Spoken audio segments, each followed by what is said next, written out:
প্রতিদিন সকাল সকাল ঘুম থেকে উঠতে একদম মন চাই না, কিন্তু আর কি করা। আজকের ব্লগটা এখান থেকে শুরু করা যাক। শরীরটা একটু ম্যাচম্যাচ করছে, তাও জোর করে উঠে গেলাম, কারণ আজ অনেক কাজ। সারাদিন ইট লোড করতে হয়।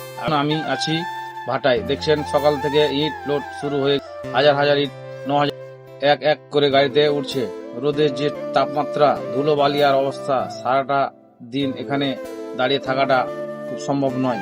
ইটগুলো ঠিকঠাক সাজানো হচ্ছে কিনা সেটা ভালো দেখে নিতে হয়, তা না হলে রাস্তায় গাড়ি চালানো মুশকিল।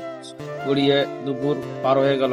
সারাদিন ইট লোড করতে করতে শরীরের অবস্থা কাহিল, কিন্তু আমার বিশ্রাম নেওয়ার সুযোগ নেই। লোড শেষ করে এখন কাগজটা নিয়ে গাড়ি ছাড়বো, বুঝে নিলাম রওনা দিতে হবে। সারা রাত গাড়ি চালিয়ে অন্তত যেখানে মালটা খালি হবে, ইটটা ওখানে পৌঁছাতে হবে। এই হলো আমাদের ড্রাইভারদের জীব। সকাল থেকে রাত অবধি শুধু পরিশ্রম, যেন ঠিকঠাক মতো ট্রিপটা শেষ করতে পারি।